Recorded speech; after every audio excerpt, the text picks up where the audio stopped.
Hello and good afternoon, everyone. May I please invite you to have a seat? Please come in.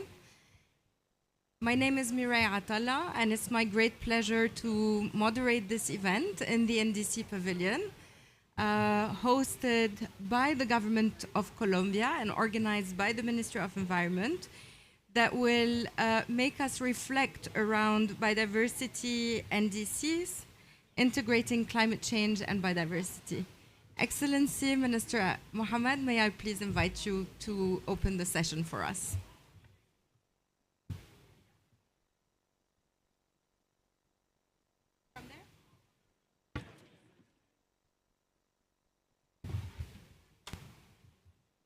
Thank you so much, and welcome to this reflection from the Colombian government and the COP16 presidency of biodiversity, where we actually are working very hard in bringing the linkages between biodiversity and climate change, what I call bringing them home. What does that mean? We have reflected for 2 weeks and hopefully for the next 2 years about what it means to make peace with nature and what it means in the context of the climate change crisis.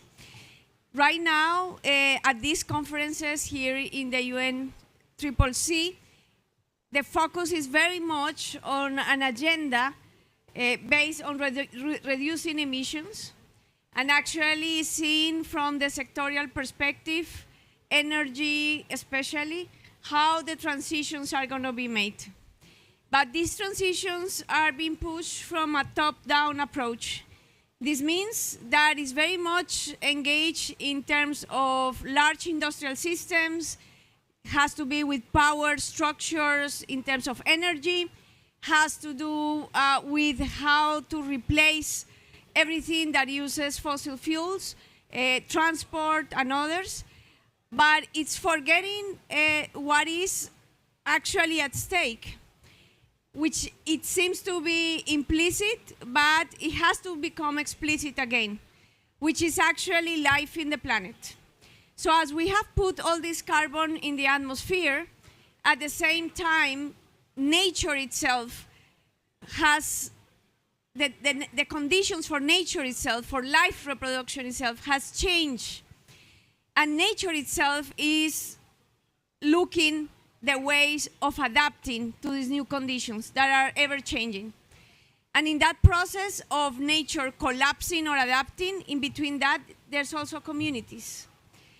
The second largest and cheapest possibility to mitigate climate change, meaning to reduce emissions and at the same time increase the capacity of the planet to absorb exceedance of carbon that we have put through fossil fuels on the atmosphere, is the restoration of nature.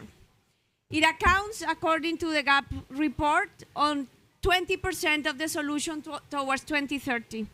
It has been focused on forest, but from the perspective of carbon markets. And we actually think, and from COP16 of biodiversity, this was a deep discussion, that actually it has to work from the perspective of communities and from a bottom-up approach, which is actually what can engage citizens in this climate agenda. Climate conference cannot be, continues to be, this more business-driven, industrial-driven, government's top-down approach-driven process. We need the people from the ground, and the way to engage people on the ground is around something that everybody recognizes. And we do recognize our relationship with nature. And that's something that we have ingrained in our lives and our communities. Everybody relates in their local space. It also has that. It's a local-driven action. And it requires a movement. We have called it the Peace with Nature Coalition, that is able to start mobilizing towards change. And that's where both conventions come together, that need for climate adaptation based on ecosystems and communities and the diversity of systems of knowledge, cultures, traditions, capacities, which in this agenda are highly valued, not undervalued or not passed over, are highly valued because are absolutely required, that difference of knowledge systems from humanity on how we have adapted to natural changes as we have gone through this planet. And at the same time, it's a powerful force because it can mobilize towards action. That's what we need. And can mobilize towards pushing change on the other perspective. So the resolution that was adopted in Cali on COP16 on biodiversity is the first resolution on the 3 conventions that recognizes explicitly as a full resolution. Of course, we have had at COP28 some paragraphs of recognition of the role of nature in mitigation and adaptation. But this is a full resolution from COP16 where actually mandates COP16 presidents and the Secretariat to find these linkages and to proactively look for this action as a relevant action that we have to put at the same level of political importance as we have put the energy transition. What is the difference between them? One, that we have to recognize that through this energy transition, we can overlook biodiversity, we can overlook community, and it can be such a top-down approach that actually hinders the potential of that transformation, where that requires also nature to be restored. For example, with the minerals that are required for the energy transition, for example, of how land and territories is occupied through the energy transition. If biodiversity and communities are not at the center, and human rights, which also is in this resolution of COP16, then actually we will be doing something with the right hand and deleting it with the left hand. Second, recognize the potential of nature restoration in mitigation, adaptation, and empowerment of people and human rights, inclusion, super important. And third, recognize the diversity of systems of knowledge and the capacity of the experience of the human capacity, experience, and knowledge to be able to transcend this crisis. And finally, nature has something different than the energy transition. It is that it cannot be seen from a market approach, from a market perspective. It's not for sale. It's not to put territories under somebody's control. It's to empower, again, the knowledge and capacities of people to survive this crisis, but at the same time, restoring nature is tackling the crisis itself. Adaptation, mitigation, and avoiding loss and damage. So how do we finance this action if it is not through bankable projects? Energy transition, sectoral transformation can be bankable projects. A energy power structure shift, a transport system shift, but nature requires a different approach. It's more a public good, a humanity perspective. And that also gives blood, sweat, and life to this transition that is lost in a little bit into technocracy. Finally, we could also, in this financial COP, reflect on how being able to create approaches that take into account biodiversity, land use and degradation, mitigation and adaptation in an integrated fashion with people at the center could be much more cost effective than this other trend that is being presented to us at this type of events, geoengineering. We don't think geoengineering at a large scale is the answer. We think it's the empowerment of people and the restoration of nature and ecological systems and rethinking the way we live in this planet, where the answer is more sustainable, inclusive, and actually doable in the short term that we have. And that's why we have created from the Colombian government and COP16 president this event, which we really like. Small events, very engaged people, very committed people that can mobilize after this. Because we have to go deeper into this message and bring the Peace with Nature Coalition at the center of climate transformation. So welcome. We are here to listen to your views, different regions, different approaches on how can we actually create this synergy and how this synergy can be an empowerment synergy rather than continuing on a feeling that we're losing the battle. we need to create a feeling that we can win this battle. Thank you very much.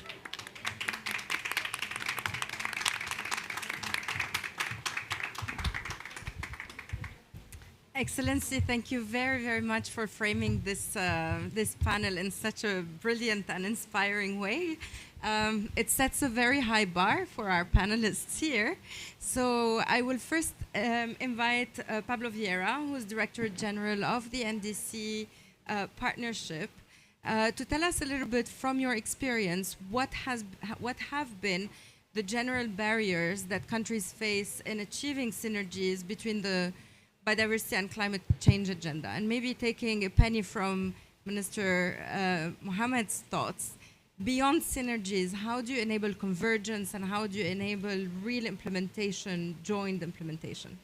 Thank you very much, and let me start by congratulating you, Minister, for a very successful COP in Cali. It's a really proud moment for a Colombian like me, so congratulations, Minister. So clearly, as the Minister has said it, we're missing huge opportunities to bring together the different agendas.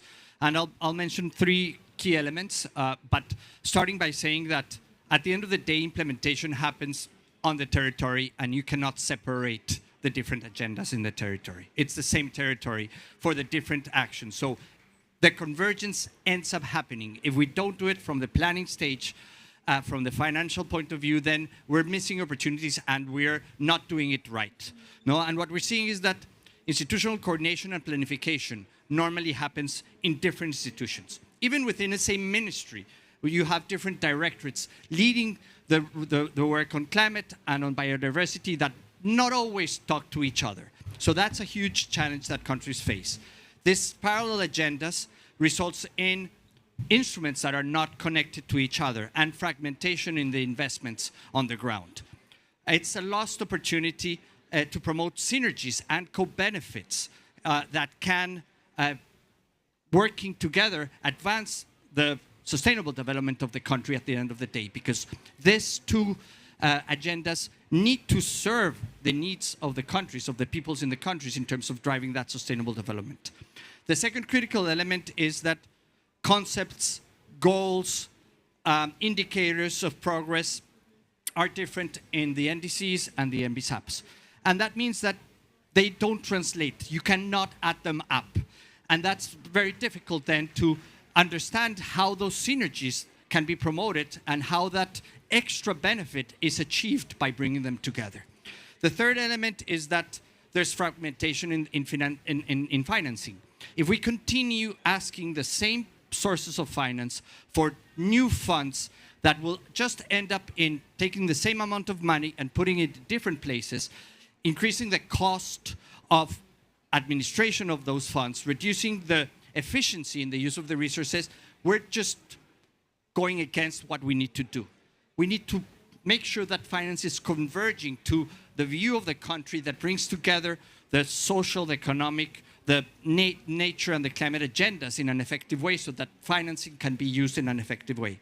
And I'll close by saying that I celebrate these conversations and what has happened and started in COP in Dubai, and it was in COP in Cali, turned into something more concrete. But we at the NDC Partnership, for example, are working very closely with the NBSAP accelerator and with the Hack for Nature and People, making sure that when countries come to us with requests for support, that we're sharing that information and that we are connecting and making sure that we're generating synergies amongst the support that we're providing so that we can link the different agendas and the different interests in instruments in an effective way. Thank you. Thank you very, very much, Pablo. Round of applause, please.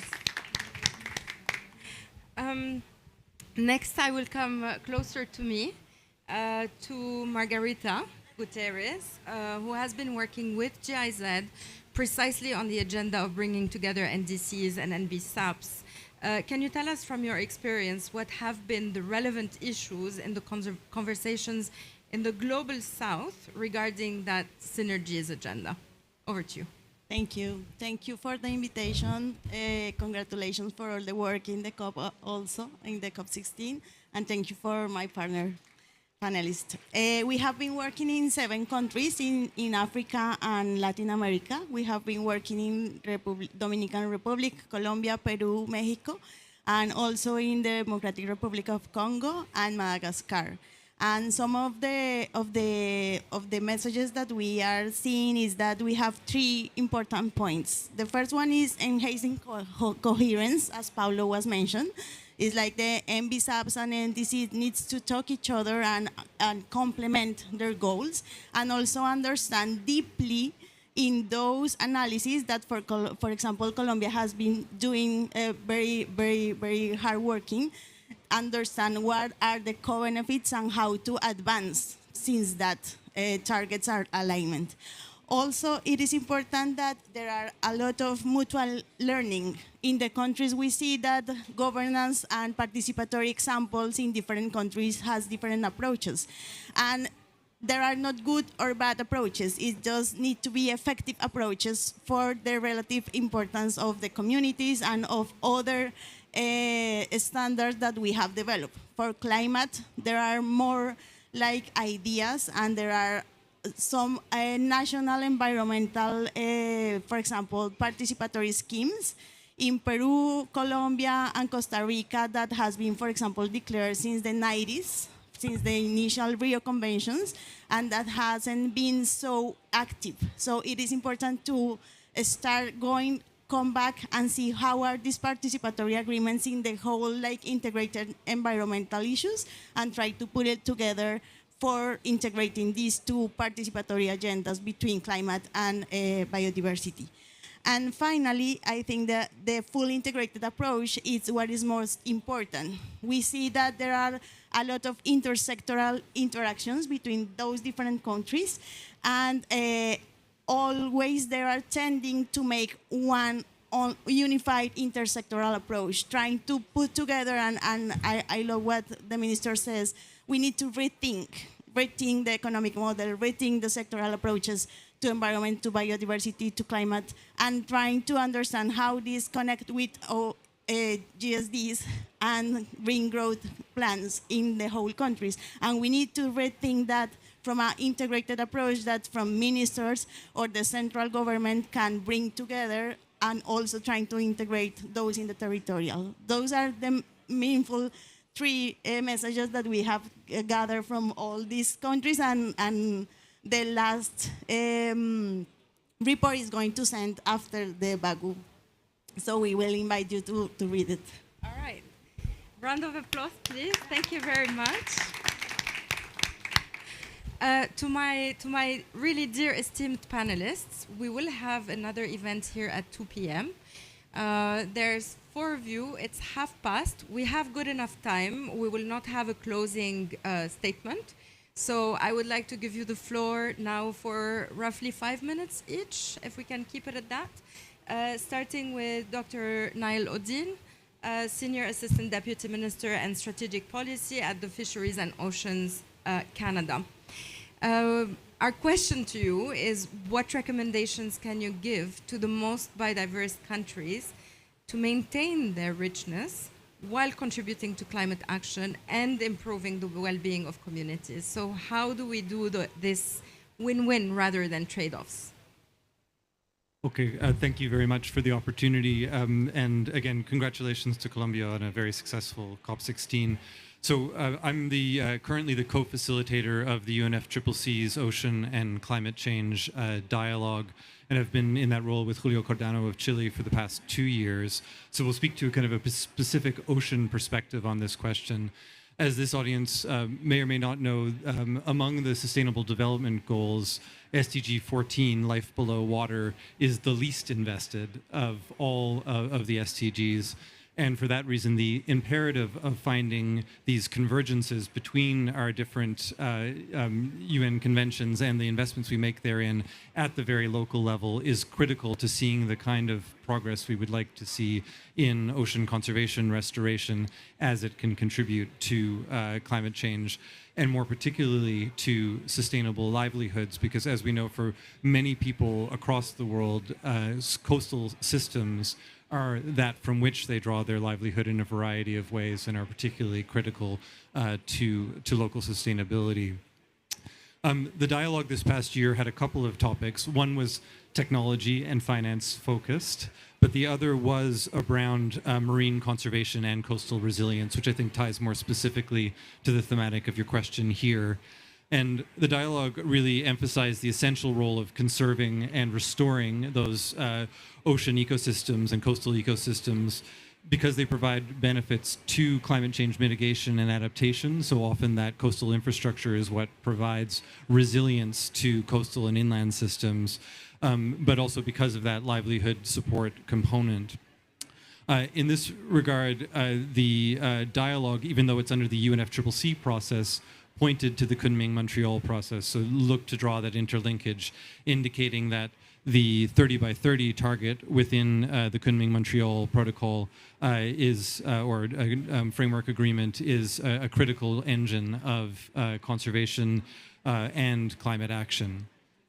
The dialogue also recognized that protecting marine biodiversity through tools like area-based management and sustainable ocean plans must be supported, and that requires support through sustainable financing that gets down to the very local level.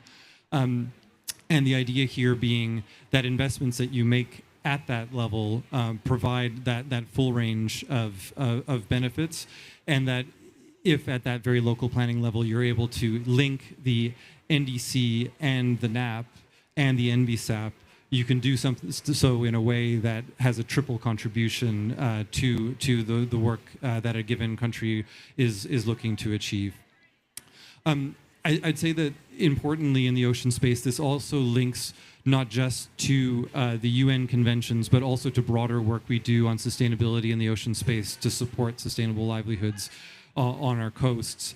And that it particularly links to our work in regional fisheries management organizations, where the work we do to conserve fisheries resources, like integrated coastal zone management, can also be existing and well-established tools that help to support us in advancing work in respect of climate mitigation, adaptation, and biodiversity conservation. So I think I just want to draw that emphasis that we are, in many cases, in coastal zones and oceans, working with and through existing planning tools currently that we don't need to reinvent in order to support ocean climate action, and that using those tools actively, but with that broader lens of how they can be applied to support our work in this context, can help us achieve those triple benefits that I've mentioned. And I'll leave it there. Thank you.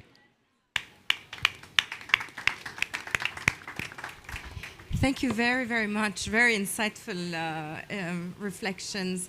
And now from oceans to gender and inclusion, I would like to invite Ernestine Zavidem-Lekeki, who's part of an NGO called Cameroon Gender and Environment Watch, to tell us a little bit from a gender point of view how the synergies between these agendas actually can help contribute and advance overall. Thank you very much.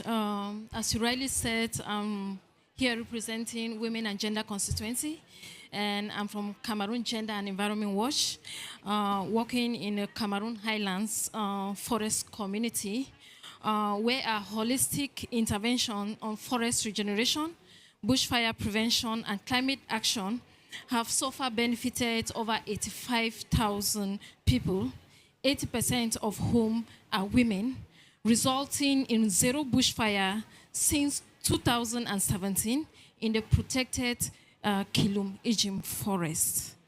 This intervention has been bringing out these results because of our approach that engage women and grassroots women, to be specific, in forest regeneration, and not only forest regeneration, but also thinking about the livelihood of the forest communities, especially the women who are hit hard in our area by the impacts of climate change. And in looking at livelihoods, we think again of the environment and the need to keep conserving.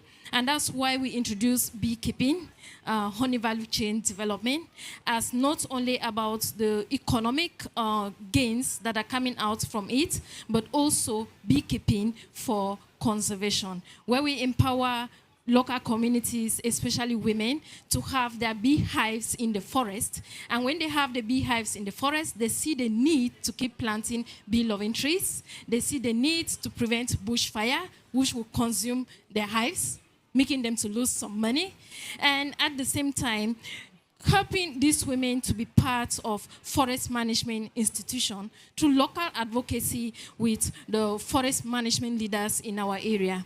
And this approach has brought in 40% of women, 40% women in forest management institutions, thereby bringing women voices in local forest management leadership bodies in our area. And since 2007, working on this, we realized that there is need for action, practical action, workable action that will push forward the climate mitigation and adaptation costs, and at the same time conserve the environment. Permit me to make some recommendations. Gender responsive interventions need to be given full implementation strategies, workable and practical strategies, and activities, especially in forest communities where we have grassroots women, grassroots communities working to protect the environment and look into climate adaptation and mitigation. And secondly, it is important to make it a role that women are part of forest management institutions. Why the reason is, in our context, which I think also all over the world, women make up the greater percentage of the population. And if we are talking sustainability in climate action, there is need to have the voices of women and have their representation in women leadership bodies. And these efforts, both financially and technically, are required. Third, it is important to avoid false solutions, like investment in plantations, which we realize that these plantations need the use of large machineries in our area. They also take greater part of the land, and most of this land, they take away the farmlands of the women and the local communities, and most often also there is deforestation in order to give way for these plantations. It could be important to avoid such false solutions and introduce a more holistic and strengthened concepts like bioeconomy, agroecology, and so on. Thank you.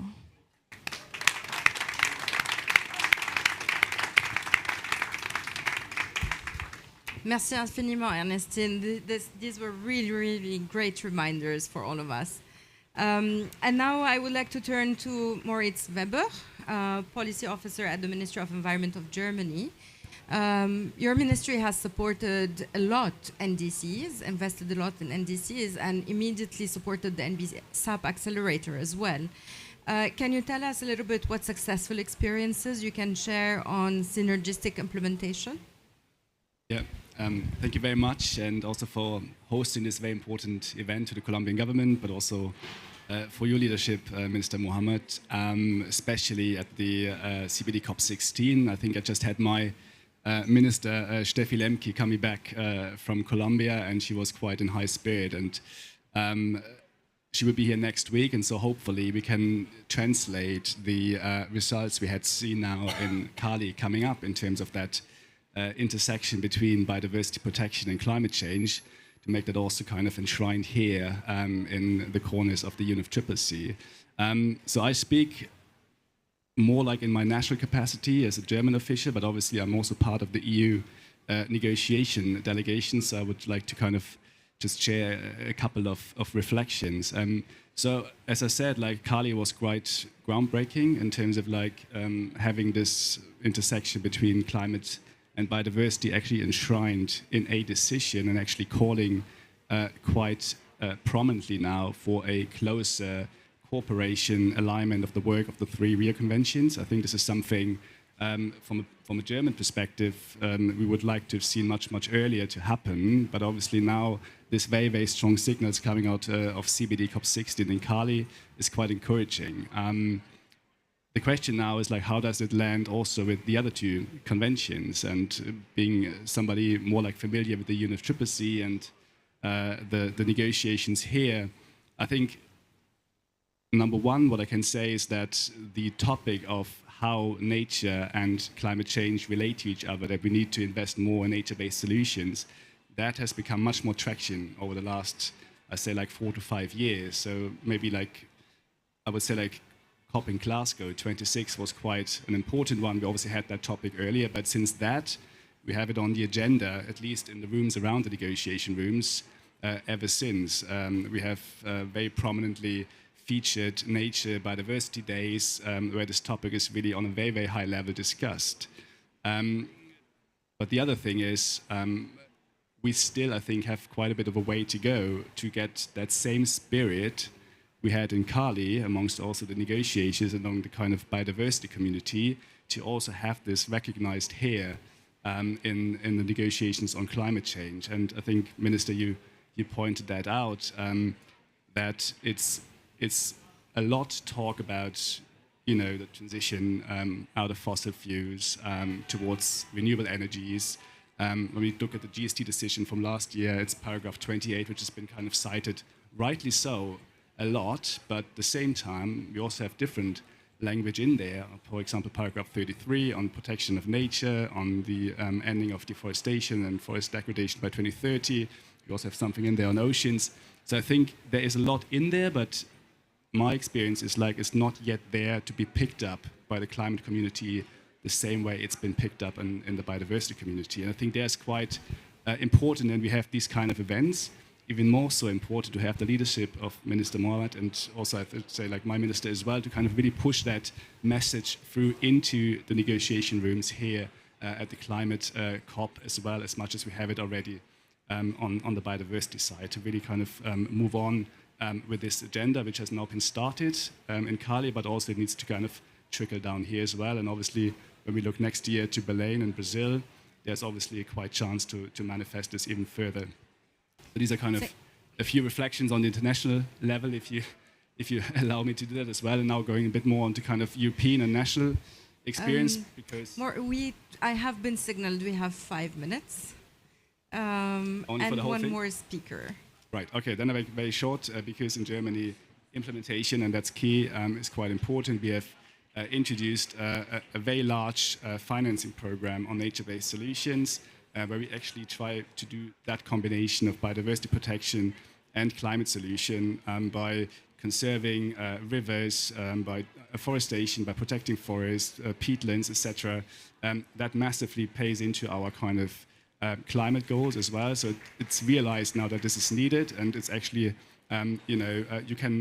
it's accountable. So you can actually measure and actually kind of contribute to your climate change goals. So that one. And the second one, obviously, our national biodiversity strategy I would like to mention, which is the same time our NBSAP, which has been presented in Cali, and we hope that is finalized in cabinet then by the end of this year. And so there's also many, many measures in there which is actually what they call nature-based solutions. A lot of new measures coming in and actually doing exactly that, combining biodiversity and climate change. So 2 big pieces in Germany, which I would like to highlight, but then I would end it here. Thank you very much. Thank you very, very much. And last but not least, we will close our panel with Maria Sara Lux Valbuena, Director of Climate Change and Risk Management at the Ministry of Environment and Sustainable Development. And I would like to invite you to tell us a little bit on how progress has been made in coordinating government and local community efforts for the design, implementation and monitoring of ecosystem restoration processes. Over to you. Thank you so much. Thank you so much for coming to this panel. I am going to speak in Spanish, I prefer, but we have a headphone for someone need one.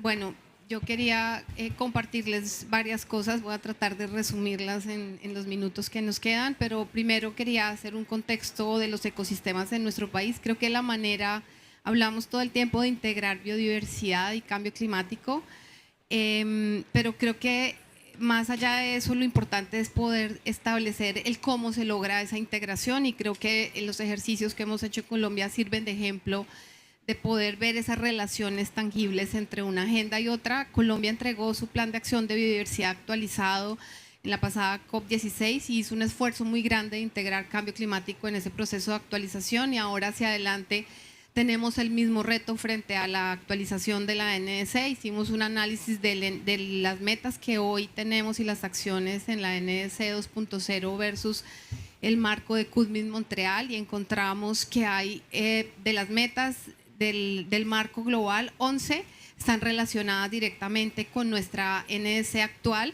y en el proceso de actualización seguramente encontraremos muchas más sinergias y viceversa. Encontramos en nuestra NDC hoy ya acciones concretas en adaptación, mitigación, que consideran la biodiversidad como el eje transversal para la implementación. Colombia tiene una gran diversidad de ecosistemas, tenemos más de 2.500 ecosistemas ecosistemas que se agrupan en 91 tipos generales de ecosistemas. Cada uno de estos representa una oportunidad para la adaptación y la mitigación del cambio climático. Un ejemplo de eso es un análisis que se hizo del potencial de mitigación de gases de efecto invernadero en los complejos de páramos, donde identificamos que hay más de 1.900 toneladas de carbono, y eso representa ese potencial de mitigación que hay en estos ecosistemas. Ahora, esto, ¿cómo abordarlo desde la restauración, que era un poco una de las acciones que nos puede llevar a abordar la adaptación y la mitigación? Y es para eso Colombia cuenta con una estrategia nacional de restauración y un plan nacional de restauración que consideran su formulación el cambio climático y las comunidades como ejes transversales. Digamos que cómo hemos ido aterrizando esto en el territorio, primero a partir de formulación de diferentes programas y proyectos. Hoy tenemos 10 programas y 11 proyectos formulados que han entrado a formar parte del Fondo para la Vida y la Biodiversidad. Este fondo es financiado en Colombia con recursos del impuesto al carbono. Estos proyectos permitirán llevar y aportarán al cumplimiento de esas metas en restauración y, por supuesto, en adaptación y mitigación. Allí es importante mencionar también que hay otras estrategias, otros puntos de avance, aparte de tener el Plan Nacional de Restauración, la estrategia, el Fondo para la Vida. Colombia cuenta con una mesa asesora en temas de restauración, donde está la sociedad civil, donde están las autoridades ambientales, pero los entes territoriales, pero donde también están las comunidades y los actores locales que orientan esos procesos. Después de esto, las comunidades también entran a formar parte de los procesos de restauración a través de diferentes mecanismos como pago por servicios ambientales, acuerdos de conservación, donde si estos mecanismos que son participativos de construcción desde lo local no están, pues la viabilidad de las acciones de restauración se ve limitada. Y otro espacio clave de participación de las comunidades es en el tema de monitoreo, que es fundamental para las acciones de restauración y donde son fundamentales porque para nosotros generan pertenencia, apropiación, fortalecimiento de capacidades en los territorios y sostenibilidad frente a las acciones de restauración, que por supuesto siempre contribuyen a la adaptación y la mitigación. Y una cifra que se me olvidó al comienzo mencionar es el análisis que se ha hecho de integridad nos indica que tenemos 49 millones de hectáreas que han perdido la integridad ecológica, y esa es la apuesta de las áreas que al final hay que restaurar, que llevarán a Colombia a ser un país mucho más resiliente, o a ser resiliente al cambio climático, y por supuesto aportará a las metas de mitigación. Y ya me estaban haciendo. Muchas gracias. Thank you very much. We are being asked to leave the room, so this is a conversation that we have just started that we need to deepen, and I hope everyone has grabbed something new from this panel. Thank you very, very much for your insightful reflections.